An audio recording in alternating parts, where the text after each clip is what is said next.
La grâce n'est pas justement un message, mais la grâce est toute une doctrine. Et c'est ça la doctrine chrétienne. Quand la loi parle, tout homme comprend. Mais quand la grâce parle, il faut une opération divine, une action divine qui doit être produite dans l'être humain afin qu'il saisisse. C'est que cette grâce est en train de courir. J'entends même des chrétiens qui aujourd'hui prient pour que Dieu pardonne leurs fautes d'hier. Il dit, si j'ai vu cette circonstance aujourd'hui, peut-être que c'est parce que j'avais commis tel péché hier. Ce genre de mentalité qui émane d'une ignorance pure de ce que Dieu a fait en Christ détruit plusieurs vies.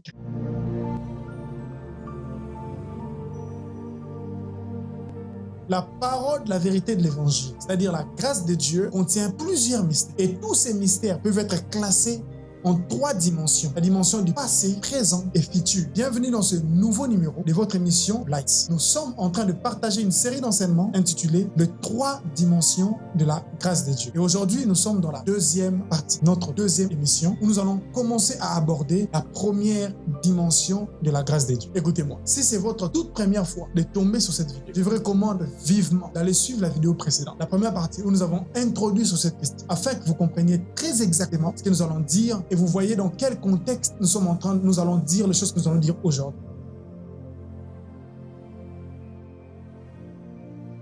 Gloire à Dieu. Je suis le docteur Souvien Joseph Nepios, docteur des ministères, votre frère dans l'esprit. Sans plus tard, nous sommes dans le livre des Colossiens, chapitre 1er, le verset 3 à 6. Je ne ferai plus une lecture pour vous, une longue lecture pour vous, mais je vous donnerai juste les contextes. Il s'agit ici de l'apôtre Paul qui commence son épître qui va finalement adresser à l'église qui se trouve à Colosse. Aux chrétiens de Colosse, c'est-à-dire les Colossiens, il est écrit. Il avait entendu parler de quelque chose au sujet des Colossiens. La Bible dit qu'il a entendu parler de leur foi et de leur amour pour tout le saint. Et puis il a commencé à prier pour eux. Lui et tous ses compagnons priaient pour le chrétien de Colosse après avoir entendu leur foi au Seigneur Jésus et leur amour pour tout le saint. J'ai déjà essayé d'argumenter là-dessus dans la vidéo précédente. Et il dit au verset 5, « À cause de l'espérance qui vous est réservée dans le ciel, dont vous avez déjà ouï parler dans la parole de la vérité de l'évangile. » Il dit ici que les Colossiens avaient entendu parler de l'espérance. Cette espérance, ils avaient entendu parler de ça dans la parole de la vérité de l'évangile. Ici, cette expression, dans la parole de la vérité de l'évangile, nous a donné à voir que la parole de la vérité de l'évangile a des contenus à l'intérieur. Okay? Et cette parole, au verset 6, va être appelée autrement. Il dit, la parole de la vérité de l'évangile qui est parvenue jusqu'à vous, comme aussi l'est dans le monde, dans tout le monde, et qui porte du fruit et croît, comme aussi parmi vous, depuis le jour où vous avez entendu et connu la grâce de Dieu en vérité. Au verset 5, il dit avoir entendu parler dans la parole de la vérité de l'évangile. Ils avaient entendu parler de la grâce de Dieu dans la parole de la vérité de l'évangile. Ce qu'ils avaient entendu, c'était la parole de la vérité de l'évangile à l'intérieur de laquelle on trouve le message de l'espérance chrétienne. Et au verset 6, il dit, ce qu'ils ont entendu était la grâce de Dieu. Et non seulement ils avaient entendu la grâce, mais ils avaient également connu cette grâce, epignosis. Et non seulement ils avaient connu cela, mais connu cela en vérité, c'est-à-dire avec réalité. J'ai expliqué ces choses dans la vidéo précédente. Maintenant, c'est ici, aujourd'hui, que nous allons commencer à parler de cette grâce, car nous avons dit que la parole de la vérité de l'évangile présente la grâce de Dieu. La parole de la vérité de l'évangile enseigne la grâce de Dieu. J'ai insisté pour dire que le christianisme n'a pas 2, 3, 6, 20, 40 messages. Le message chrétien, c'est la grâce de Dieu. Écoutez-moi très bien. Comme je l'ai souligné tantôt, plusieurs personnes veulent que nous puissions ajouter à la grâce de Dieu quelque chose. Ils disent, non, nous ne pouvons pas parler que de la grâce. Nous devons aussi parler de la sanctification. Nous devons aussi parler de la crainte de Dieu. Nous devons aussi parler de la bénédiction. Nous devons aussi parler de X ou de Y. Mais tenez mes mots. La Bible de Dieu nous dit que le message chrétien, c'est la grâce de Dieu. J'ai expliqué, disons, que la grâce de Dieu n'est pas seulement même un message, comme je le dis ici. Ce n'est pas seulement un message, mais c'est tout un régime. C'est toute une manière de vivre, de penser, de faire les choses. C'est toute une culture. Ce qui fait que, quand bien même nous voulons parler de n'importe quel sujet, nous devons parler de ce sujet étant inspirés de la grâce de Dieu. Plusieurs faux enseignements sont entrés dans le corps du Christ. Ces faux enseignements se sont écartés tout simplement de l'inspiration de la grâce de Dieu. Vous allez entendre aujourd'hui, il y a des chrétiens qui se retrouvent dans des multitudes d'enseignements, de connaissances. Ils apprennent des choses sans apprendre les choses essentielles. Nous avons vu ça dans Hébreux chapitre 13, le verset 9 qui dit qu'il est bon que le cœur soit affermi dans la grâce. Inutile de se mettre dans diverses doctrines. nous avons déjà une doctrine qui s'appelle la grâce. C'est ce qu'Hébreux 13:9 signifie. En nous mettant en garde contre diverses doctrines et nous demandant à fermer nos cœurs dans la grâce, il dit clairement que la doctrine chrétienne, c'est la grâce de Dieu. C'est toute une influence dans laquelle chaque chrétien doit être. Quand bien même je vais enseigner contre le péché, je dois comprendre que mon enseignement contre le péché ne doit pas être semblable à tout enseignement contre le péché. Ça doit être inspiré de la grâce, car je peux facilement commettre d'erreurs. Il y a plusieurs prédicateurs qui enseignent contre le péché aujourd'hui et qui commettent d'énormes erreurs. Au lieu d'enseigner cela sous l'inspiration de la grâce, ils conduisent encore les gens dans la mentalité ancienne. J'ai clairement dit l'autre fois, que dans la précédente émission, que la grâce de Dieu est tout un régime. Dans Jean chapitre 1, le verset 17, il est écrit que la loi a été donnée par Moïse. Mais la grâce et la vérité sont venues par Jésus-Christ. Connu la grâce de Dieu en vérité ici. Et là, il est écrit, la grâce et la vérité sont venues par Jésus-Christ. Et ici, il est écrit, depuis le jour où vous avez entendu et connu la grâce de Dieu en vérité. Donc, il y avait un régime, la loi, une manière de faire. La loi n'est juste pas l'ensemble des choses que les Juifs devaient faire.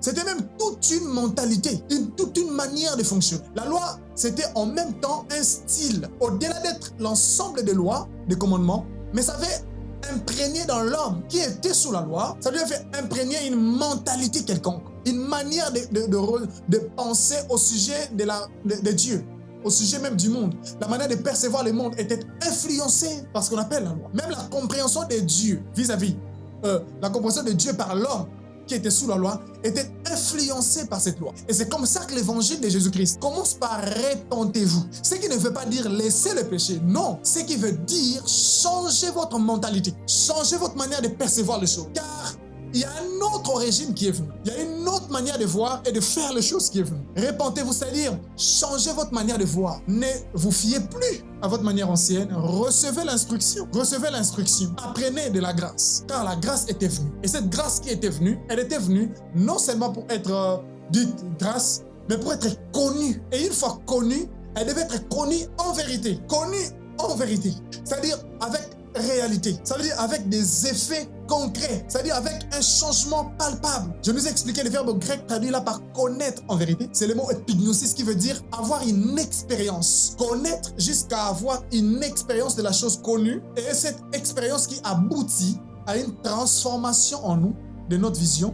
Ok? Et ça change même notre attitude et qui produit finalement un résultat différent dans l'apparence. Il est dit connu en vérité, connu la grâce de Dieu en vérité. Et ainsi donc je dis, la grâce n'est pas justement un message, mais la grâce est toute une doctrine. Et c'est ça la doctrine chrétienne.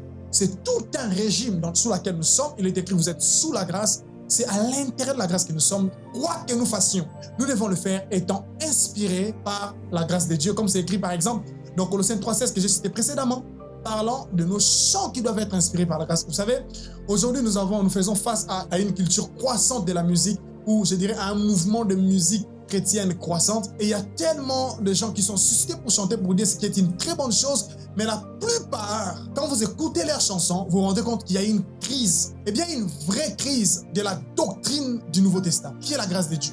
Il y a une crise. Des chansons inspirées, parfois par des émotions simplement, des chansons inspirées, parfois par des simples idées ou par de simples lectures de certains textes de l'Ancien Testament et prises hors de leur contexte et qui aboutissent à des chansons qui ne peuvent pas édifier la foi, des chansons de lamentation, de plaintes, des chansons de demandes. Parfois vous vous demandez, il y a certaines chansons qui demandent des choses que Dieu a déjà données. Tout ça parce que les gens, la plupart des chrétiens ne sont pas fondés dans la grâce. Ils ne sont pas édifiés dans cette grâce. Ils n'ont pas leur cœur fondé là-dessus. C'est un sérieux problème. J'en appelle aux prédicateurs de revoir leurs enseignements. Mes frères et sœurs, chers pasteurs, chers évangélistes et docteurs, chers jeunes ou papas, revoyez votre Bible, étudiez l'écriture, apprenons encore de cette grâce et bâtissons le saint dans cette grâce. Je sais qu'il y a certaines personnes qui ont donné une mauvaise connotation de la grâce de Dieu à cause de leur mauvaise manière d'enseigner. Mais néanmoins, écoutez, la Bible dit la doctrine, c'est la grâce. Il faut que le cœur soit affermi dans la grâce et non pas dans diverses doctrines. Non pas dans diverses doctrines, la grâce de Dieu. Alors, cette grâce a plusieurs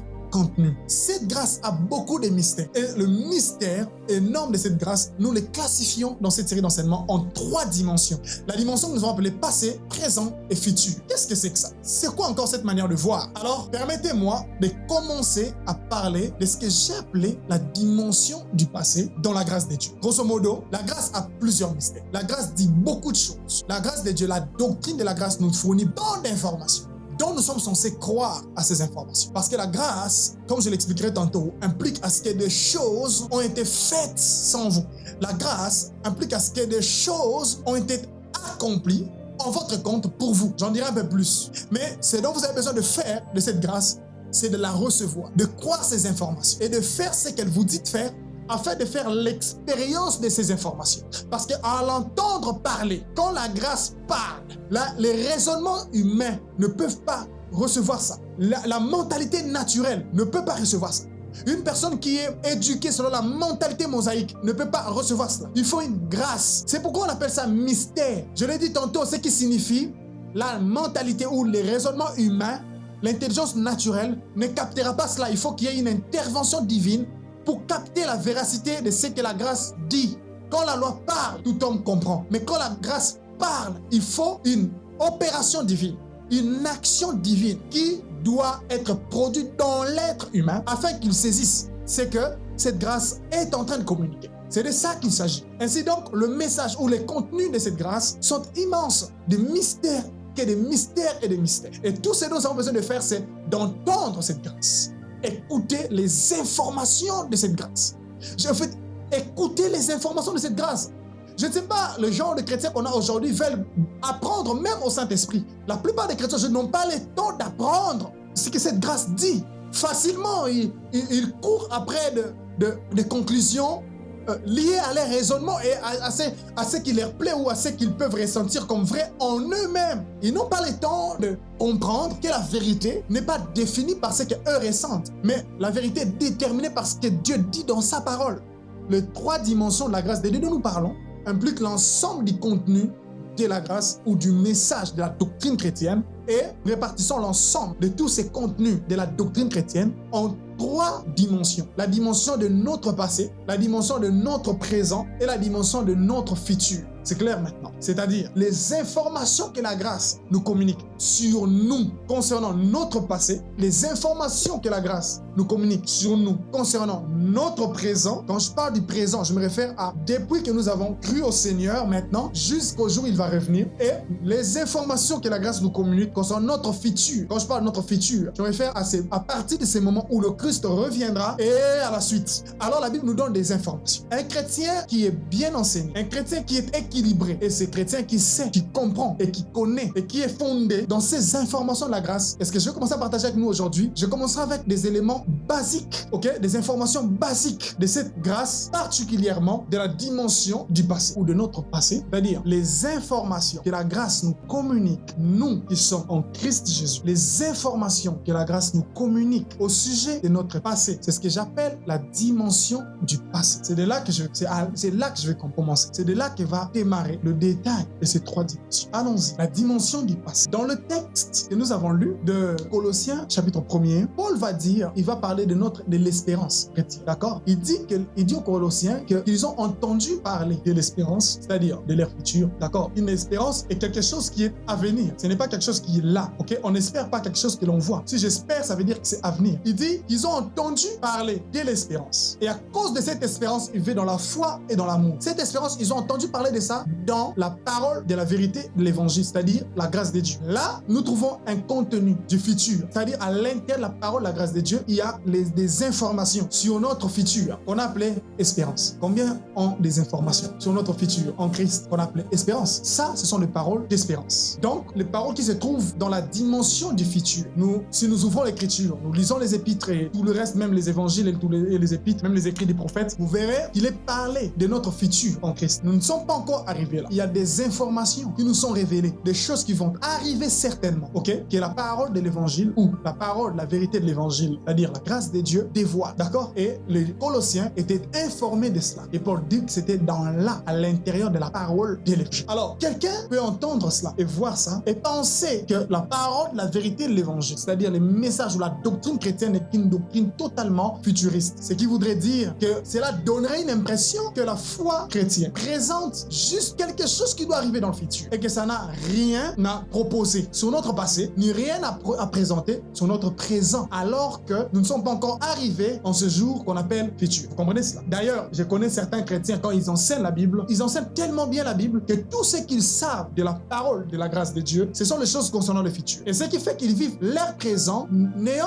que des connaissances de ce que Dieu a dit concernant leur futur. Vous voyez cela? Et cela cause beaucoup de pertes. Parce que ils auront de sérieux problèmes, ne connaissant pas ce que la grâce dit au sujet de leur passé et surtout pas de leur présent, mais ils se focalisent sur leur futur, ce qui les fait rater et même qui les empêche de bien se préparer pour prendre véritablement part à ces futurs. Alors cette série est en train d'équilibrer les informations de la grâce, nous donner les contenus, non pas selon nos idées, mais selon la parole d'Écriture, selon que Dieu le dit lui-même, car nous croyons ici que la Bible est la sainte parole de Dieu et que c'est elle qui doit nous fournir les informations basiques, nécessaires, des enseignements et même profonds. Alors, la dimension du passé. Comme vous le remarquerez, les informations du futur sont appelées l'espérance. Et la dimension du passé, j'appellerais ça la rédemption. Ce que je vais essayer d'expliquer ici, c'est ce qui s'est passé, ok, avec nous. C'est que quand nous avons cru en Jésus, notre vie désormais a 3 temps ou à 3 dimensions. Il y a notre vie avant de connaître le Christ. Et puis il y a notre vie maintenant que nous connaissons le Christ. Et il y a notre vie après notre vie ici-bas. Je répète, une fois que vous êtes en Christ, il y a ceci maintenant. Il y a vous avant Christ, il y a vous maintenant aujourd'hui avec Christ, et il y a vous demain après cette vie. D'accord? Après cette vie présente, il y a vous dans ce que l'Écriture appelle la vie à venir. Ce sont ces 3 vous que j'appelle 3 dimensions. D'accord? Et les informations divines concernant vous avant Christ, vous maintenant dans cette vie avec Christ et vous dans l'autre vie qui va venir. En Christ toujours, des informations qui vous sont communiquées, vous en avez urgemment besoin. Au point que votre vous aujourd'hui en Christ, vous ne vivrez pas correctement votre vous si vous n'avez pas des informations concernant votre vous avant Christ. Il y a même des chrétiens qui ne font aucune différence, aucune, entre ce qu'ils étaient avant Christ et ce qu'ils sont aujourd'hui étant en Christ. Et même qui pensent qu'ils ne doivent attendre qu'une délivrance arrive dans le futur et qu'aujourd'hui, ils n'avaient aucune part à une quelconque délivrance. Alors, permettez-moi d'aller vite et droit au but. La dimension du passé ou la dimension de la rédemption nous fournit des informations concernant tout ce que nous avons été avant de croire en Christ, tout ce que nous avons fait avant de croire en Christ. 2 points clés nous concernant. Dans cette dimension, l'Écriture, la grâce, nous renseigne tout ce que nous étions avant Christ et tout ce que nous avions fait avant Christ. Et comment, vis-à-vis de Dieu, nous étions vus, nous étions traités, nous étions connus auprès de Dieu, vis-à-vis de Dieu. Comment Dieu nous regardait et traitait avec nous avant que nous venions à Christ. Comment il nous voyait? Quel était notre état devant lui? Et tout ce que nous avions eu à faire, nos fautes, nos erreurs, comment est-ce que Dieu, ou même nos bonnes actions, comment est-ce que Dieu le regarde? Et comment il les jugeait? C'est la dimension du passé. Là, nous voyons nos péchés d'avant. Là, nous voyons le péché en tant que nature pécheresse, la nature mauvaise qui est dans l'homme. Et nous voyons ce que la grâce nous donne comme information, que le fait que nous soyons en Christ, sans le savoir, regardez ce que nous étions et comment nous avons été perçus auprès de Dieu. Ce qui veut dire, celui qui a entendu ou qui entend la parole de la vérité de l'évangile doit entendre impérativement tout ce que la grâce dit au sujet de ce que Dieu a fait, de ce qu'il était et ce que Dieu a fait, de ce qu'il a eu à faire avant de venir à Christ. Ainsi, non seulement il doit entendre cela, il doit également connaître cela, c'est-à-dire faire une expérience de ce que la grâce va lui transmettre comme information. La grâce lui dira par exemple que tous ces péchés qu'il a commis avant de venir à Christ ont été complètement effacés. La grâce lui dira par exemple que sa nature déchue a été complètement annulée et anéantie aux yeux de Dieu, dans la personne du Christ. La grâce lui dira que ses échecs du passé, ses erreurs, ses fautes du passé, rien de toutes ces choses ne demeure encore sur lui une fois qu'il est en Christ. Ce qui veut dire, même les conséquences de ses fautes, aucune d'entre elles ne peuvent encore revendiquer leur activité dans sa vie. Pourquoi? Parce que il y a quelque chose qui a été fait au sujet de cette nature et de ces choses. Les informations là sont capitales. C'est là que les choses deviennent de plus en plus sérieuses. Non seulement ils doivent entendre ça, mais je dis qu'ils doivent le connaître. C'est-à-dire qu'ils doivent faire l'expérience de cette information.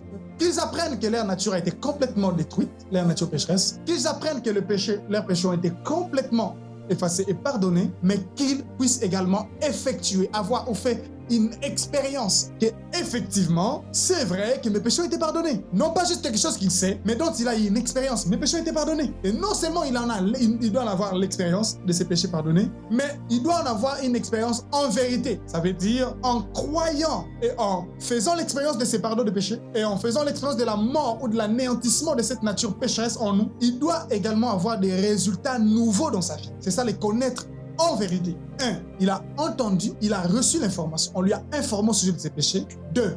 Il a connu cela en expérience. 3. Il a non seulement fait une expérience de cela, de cette liberté ou de cet pardon des péchés et de cet anéantissement de la nature pécheresse, mais également cette connaissance aboutit à un fait concret. C'est-à-dire il y a des résultats extérieurs, clairs, vrais, que tout le monde peut voir et contempler et dire cette personne est nouvelle. C'est-à-dire sa manière de parler changera, sa manière de penser changera, sa manière d'agir changera, sa manière même de percevoir la réalité et les circonstances changeront à ce sujet parce qu'il va comprendre ce que Dieu a fait et il en fera une pleine expérience. Plusieurs chrétiens aujourd'hui n'ont même pas encore entendu le fait que leurs péchés ont été pardonnés. N'ont même pas encore entendu que le fait que leur nature, la nature pécheresse qui est dans chaque homme, et que pour eux chrétiens, cette nature a été complètement bannie, annulée aux yeux de Dieu. Ils n'ont même pas encore entendu ça. Alors quand est-ce qu'ils vont connaître ça et quand est-ce qu'ils vont voir des résultats? C'est la raison pour laquelle nous avons des chrétiens qui commencent leur vie chrétienne dans le péché, ils continuent, ils avancent dans le péché, ils progressent dans le péché jusqu'à ce qu'ils vont mourir, ils seront toujours dans le péché. Et on va même engendrer des doctrines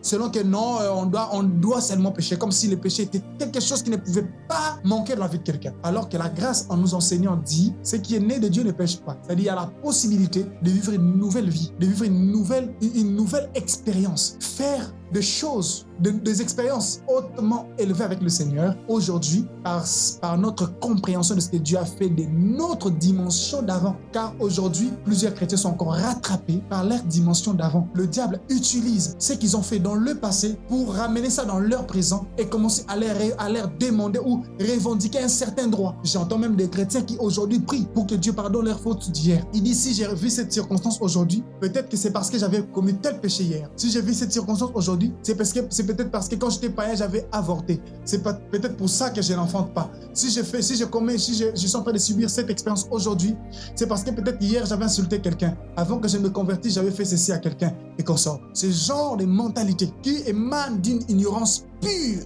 de ce que Dieu a fait en Christ détruit plusieurs vies, empêche plusieurs chrétiens à progresser. Et dans notre prochain épisode, au prochain numéro, nous allons parler longuement de cette question de la vérité sur nos péchés et sur le péché, afin que tout celui qui nous suit saisisse et comprenne qu'est-ce que c'est que notre passé en Christ et comment ce passé a été séparé avec notre présent actuel et comment nous pouvons vivre aujourd'hui sans subir encore les effets de notre vie avant Christ. Voici sur quoi sera fondé notre prochain numéro. Merci de nous avoir suivis jusqu'à la fin. Je nous recommande vivement de suivre notre première partie pour bien comprendre ce que nous avons dit dans cette deuxième partie. Et n'hésitez pas de nous suivre prochainement dans notre troisième partie où nous aborderons. Maintenant, nous entrerons en détail sur cette question de notre passé, de nos péchés et de notre passé sur notre nature déchue. C'est que nous avons hérité d'Adam. Et Dieu ne manquera pas de nous faire énormément du bien. Nos yeux s'ouvriront et nous vivrons une vie tout à fait différente. Que Dieu nous bénisse et nous comble.